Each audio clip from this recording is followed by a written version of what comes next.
Bulletin کے آغاز میں آپ کو بتائیں کہ خورشید شاہ کی زیر صدارت پارلیمان کی خصوصی کمیٹی کا اجلاس کچھ دیر بعد ہوگا۔ خصوصی کمیٹی کے اجلاس میں آئینی ترمیمی مسودے پر بحث کی جائے گی۔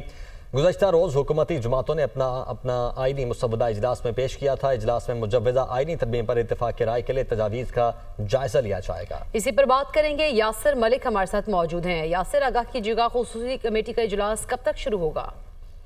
دیکھیں، پارلیمان کی خصوصی کمیٹی کا اجلاس جو ہے وہ سید خورشید شاہ کی زیر صدارت اب سے کچھ ہی دیر میں شروع ہوگا، اور خصوصی کمیٹی اجلاس میں آئینی ترمیمی مسودے پر بحث جو ہے وہ جاری رہے گی۔ گزشتہ روز اگر بات کی جائے تو حکومتی جماعتوں نے اپنا آئینی مسودہ کمیٹی اجلاس میں پیش کیا تھا، اور حکومت آئینی ترمیم مسودے پر وسیع تر سیاسی اتفاق رائے جو ہے وہ قائم کرنا چاہتی ہے۔ اجلاس میں جو ہے مجوزہ آئینی ترامیم پر اتفاق رائے کے لیے تجاویز کا جائزہ بھی لیا جائے گا، اور خصوصی کمیٹی کا جو اجلاس ہے یہ ان کیمرہ ہوگا۔ کل جو اجلاس ہوا تھا خصوصی کمیٹی کا وہ بے نتیجہ ختم ہو گیا تھا۔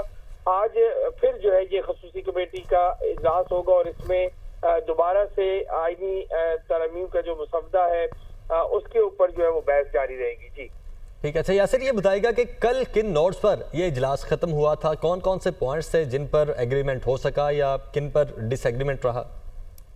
دیکھیں، کل کی اگر بات کی جائے تو کل صرف پاکستان پیپلز پارٹی کا جو مسودہ ہے، جو ڈرافٹ ہے، انہوں نے اپنا خصوصی کمیٹی میں پیش کیا تھا۔ ابھی تک جو ہے وہ پاکستان تحریک انصاف کی طرف سے، مسلم لیگ نون کی طرف سے اور دیگر جو اتحادی جماعتیں ہیں ان کی طرف سے جو مسودہ ہے وہ نہیں آیا۔ جے یو آئی کی جانب سے مسودہ نہیں آیا۔ جے یو آئی کی جانب سے یہ کہا گیا تھا مولانا فضل الرحمان کی جانب سے کہ 1 سے 2 روز میں وہ اپنا مسودہ جو ہے وہ تیار کر کے اس خصوصی کمیٹی میں لے آئیں گے۔ بہت سی چیزوں پر مولانا فضل الرحمان کی جانب سے کہا گیا کہ مسودے کے اندر بہت سی ایسی چیزیں ہیں جو پیپلز پارٹی کے ڈرافٹ میں اور ہمارے ڈرافٹ میں۔ ٹھیک ہے یاسر، ہمارے ساتھ ہی رہیے گا۔ محمد اشرت نے بھی ہمیں جوائن کیا۔ محمد اشرت، آپ بتائیے گا، ایم کیو ایم کی جانب سے بھی کچھ آئینی ترامیم کے حوالے سے تجاویز جمع کرائی جانی ہے آج کے اجلاس میں؟ جی بالکل، آج کے اجلاس میں ایم کیو ایم کی جانب سے آئینی ترامیم کے حوالے سے تجاویز جو ہے وہ جمع کرائی جائیں گی۔ اسمبلی نشستوں کی تعداد، اختیارات اور دیگر شقوں پر تجاویز اور سفارشات جو ہیں وہ ایم کیو ایم کی جانب سے دی جائیں گی۔ فاروق ستار، امین الحق پارلیمانی جماعتوں کے اجلاس میں آج شریک ہوں گے۔ ایم کیو ایم موجودہ آئینی اصلاحات پیکج میں جو ہے وہ اختیارات کو جو ہے وہ شامل کرانے پر زور دے رہی ہے، جبکہ آئین کے آرٹیکل 8 میں ترمیم کی تجاویز پر ایم کیو ایم وقت اپنی رائے سے جو ہے وہ آگاہ کرے گا۔ اپائنٹمنٹ کے طریقہ کار پر بھی ایم کیو ایم اپنی تجاویز جو ہے وہ آج کے اجلاس میں پیش کرے گی، جبکہ جو ایم کیو ایم کی جانب سے سب سے زیادہ زور جس آئینی اصلاحات میں جس چیز پر دیا جا رہا ہے اس میں بلدیاتی اختیارات کو شامل کرانے پہ جو ہے وہ ایم کیو ایم کا سب سے زیادہ زور ہے۔ جتنے بھی ہماری اب تک ایم کیو ایم کے رہنماؤں سے بات ہوئی ہے ان کا یہی کہنا ہے کہ ان کا بلدیاتی معاملات کے اوپر آئین کا آرٹیکل 140A ہے، جس کے اوپر وہ پہلے سے جو ہے گائے بگائے بات چیت کرتے ہیں، اور آج بھی اسی شق کے اوپر سب سے زیادہ جو ہے وہ ایم کیو ایم کی جانب سے زور دیا جائے گا۔ جی ٹھیک ہے محمد اشرف، آپ ہمیں آگاہ کر رہے تھے، یاسر ملک آپ ہمیں آگاہ کر رہے تھے، آپ کا شکریہ۔ پاکستان میں کرپشن کے خاتمے کے لیے آئی ایم ایف کا ڈو مور کا مطالبہ۔ کرپشن کے مقدمات میں سیاسی مقاصد کے لیے ہراسگی کو ختم کیا جائے۔ سپریم کورٹ کے فیصلے کی روشنی میں نیب کو زیادہ آزاد اور خود مختار بنانے کے اقدامات کیے جائیں۔ مدثر علی رانا ہمارے ساتھ موجود ہیں۔ مدثر، بتائیے گا اب کیا کہا جا رہا ہے آئی ایم ایف کی جانب سے؟ جی، پاکستان اور آئی ایم ایف کے درمیان جو ایکسٹینڈڈ فنڈ فیسلٹی پروگرام طے ہوا ہے اس کی جو memorandum of economic and financial policies کا مسودہ ہے اس پر آئی ایم ایف نے رپورٹ جاری کی ہے، اور اس رپورٹ میں آئی ایم ایف کی جانب سے کرپشن کے خاتمے کے لیے مزید ڈو مور کا مطالبہ کیا گیا ہے۔ آئی ایم ایف نے اپنی رپورٹ میں کہا ہے کہ کرپشن کے خلاف مقدمات میں سیاسی مقاصد کے لیے ہراسگی کو ختم کیا جائے، اور سپریم کورٹ کے فیصلے کی روشنی میں نیب کو آزاد اور خود مختار ادارہ بنانے کے لیے مزید اقدامات کیے جائیں۔ رپورٹ میں یہ بھی کہا گیا ہے کہ آئی ایم ایف نے نیب کو ختم کرنے کی بجائے مزید اس کو خود مختار اور اتھرائزڈ بنانے کے لیے تجاویز دی ہیں۔ آئی ایم ایف کی رپورٹ کے مطابق یہ کہا گیا ہے کہ نیب کو احتساب کے لیے مزید مؤثر بنانا چاہیے۔ پاکستان میں کرپشن ختم کرنے کے لیے تحقیقاتی نظام میں بہتری کی گنجائش موجود ہے، اور جون 2025 تک کرپشن کے خاتمے کے لیے ایکشن پلان بھی تیار کیا جائے۔ آئی ایم ایف نے اپنی اسی رپورٹ میں جو تمام تر سرکاری ملازمین ہیں، افسران ہیں، ان سے متعلق جو ان کے جو اثاثے ہیں ان کو پبلک کرنے کے لیے فروری 2025 کی ڈیڈ لائن دے دی ہے، اور رپورٹ میں کہا گیا ہے کہ فروری 2025 تک اثاثے ڈکلیئر کیے جائیں تمام افسران کے۔ اس کے علاوہ آئی ایم ایف کی جو رپورٹ ہے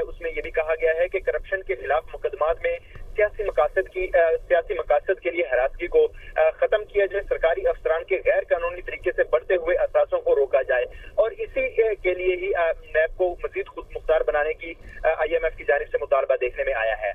साथ में ये भी कहा गया है इसी रिपोर्ट में कि सरकारी अफसरान और जो अरकान पार्लियामेंट हैं, अरकान पार्लियामेंट के असासों को पब्लिक करने के लिए कानून साजी मुकम्मल की जाए।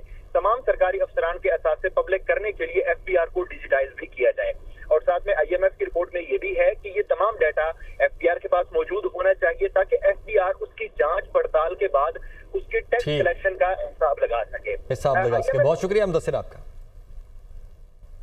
PTI की 15 अक्टूबर को शंघाई ताउन तंजीम के सरबराही इजलास के मौके पर एहतजाज की धमकी। तमाम तंजीमी जिम्मेदारान और विंग्स को डी चौक एहतजाज की तैयारियों को हतमी शक्ल देने की हिदायत कर दी है। रहनुमा मुस्लिम लीग नून राना सनाउल्लाह ने एहतजाज की कॉल मुल्क दुश्मनी करार दे दी है। वज़ीर इत्तलात पंजाब अज़मा बुखारी कहती हैं कि PTI के एहतजाज की कॉल पाकिस्तान के खिलाफ ऐलान जंग है। दुनिया न्यूज़ से गुफ्तगू में तजियाकारों ने भी SCO इजलास के मौके पर एहतजाज को नामुनासिब करार दिया है। PTI की 15 अक्टूबर को शंघाई ताउन तंजीम के सरबराही इजलास के मौके पर एहतजाज की धमकी। पाकिस्तान तहरीक इंसाफ की सियासी कमेटी के हंगामी इजलास का एलामिया जारी कर दिया गया। मरकज से निचली तरीन सतह तक तमाम तंजीमी जिम्मेदारान और विंग्स को डी चौक एहतजाज की तैयारियों को हतमी शक्ल देने की हिदायत कर दी। 15 अक्टूबर को डी चौक के पुरअमन एहतजाज की तैयारियों के पेश नज़र पंजाब के इजला में एहतजाज मंसूख कर दिया गया। रहनुमा तहरीक इंसाफ शेख वकास अकरम बोले, मैंडेट चोर हुक्मरान सफाकियत तर्क करने पर आमादा नजर नहीं आ रहे। दुनिया न्यूज़ के प्रोग्राम थिंक टैंक में गुफ्तगू करते हुए रहनुमा मुस्लिम लीग नून राना सनाउल्लाह का कहना है कि शंघाई ताउन तंजीम के सरबराही इजलास के मौके पर एहतजाज की कॉल देना मुल्क दुश्मनी है। PTI सियासी जमात नहीं, ये मुल्क दुश्मन लोग हैं। मुल्क की तरक्की के लिए SCO कॉन्फ्रेंस बहुत अहम है, मगर इस दौरान ये लोग फस्तायत फैला रहे हैं। पाकिस्तान को बदनाम करने की कोई इजाजत नहीं दी जाएगी। से ये बात साबित हो गई है कि ये एक सियासी जमात नहीं, ये एक इंतशारी टोला है जो कि मुल्क दुश्मन है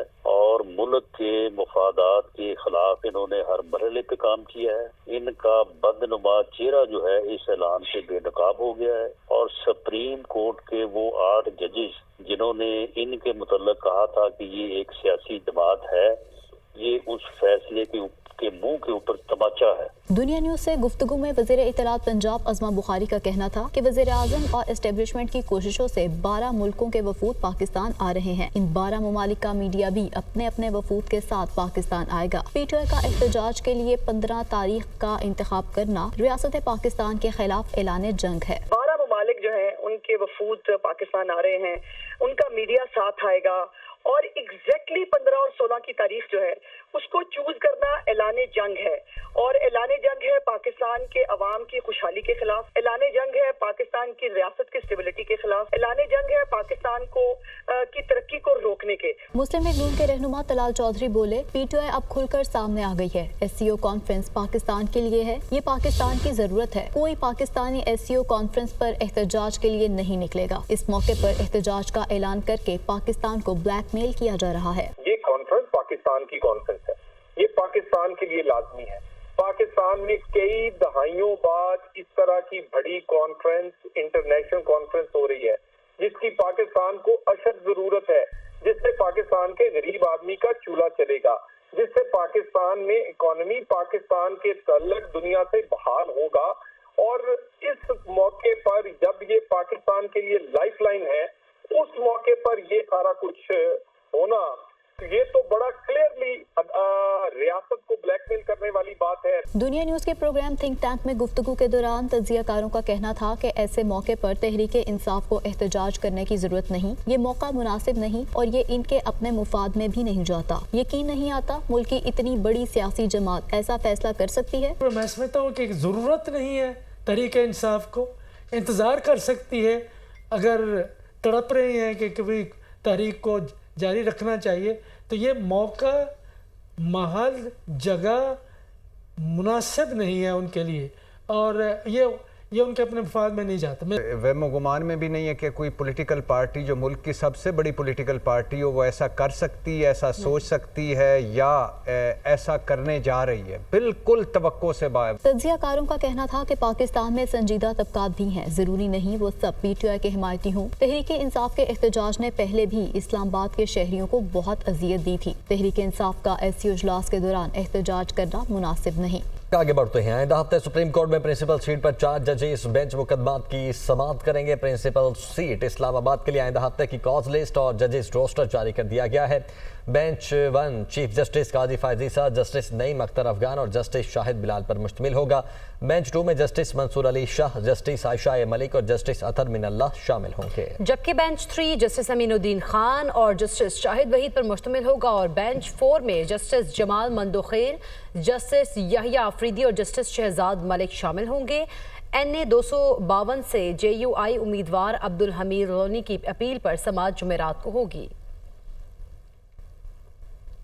पंजाब के हर अस्पताल को बेहतर से बेहतर करना चाहते हैं। हेल्थ इंसानी ज़िंदगी का मामला है, गफलत और कोताही बर्दाश्त नहीं की जा सकती। खिदमत की नीयत और खुदा खौफी से दिन रात मेहनत कर रहे हैं। वज़ीर आला पंजाब मरीम नवाज की लाहौर में इंडस अस्पताल आमद पर गुफ्तगू।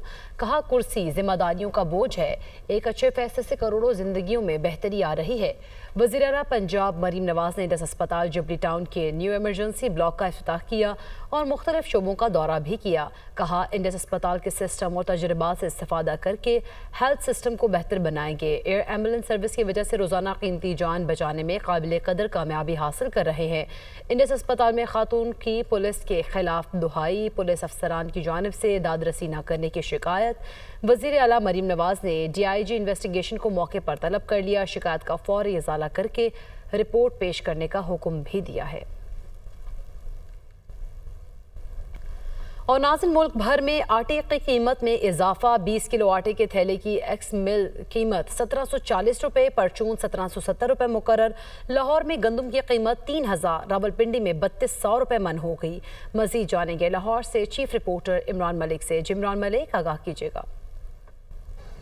देखें, सर्दियों की आमद है और इसी सिलसिले में जो है अब आटे की जो इस वक्त डिमांड है वो बढ़ चुकी है और इसी सिलसिले में मार्केट जो है चारों सूबों में, लाहौर समेत पंजाब भर में और बाकी जो दूसरे दीगर सूबे हैं उनमें भी जो है इस वक्त गंदम की कीमतें जो हैं वो बढ़ चुकी हैं। और महकमा खुराक ने बड़े पैमाने पर कार्रवाइयाँ करने का भी फैसला किया है कि तमाम फ्लोर मिलर्स को नोटिस जारी किए जाएँ। जबकि दूसरी तरफ से फ्लोर मिलर्स ने भी जो है वो ठान ली है कि जो जैसे ही गंदम की कीमतें मार्केट में बढ़ेंगी तो आटा भी बढ़ा दिया जाएगा। जबकि अब 20 किलो आटे का थैला जो है 20 से 30 रुपये महंगा फरोख्त किया जा रहा है मार्केट में और जो 10 किलो आटे का थैला है इसी तरह वो भी 10 से 15 रुपये जो है वो महंगा हो चुका है मार्केट में। लाहौर के बाद अब सिंध में भी जो है वो 20 किलो आटे का थैला 60 रुपये महंगा हो चुका है। बलोचिस्तान में 90 रुपये जो है वो फ़ी किलो महंगा हो गया है। जी।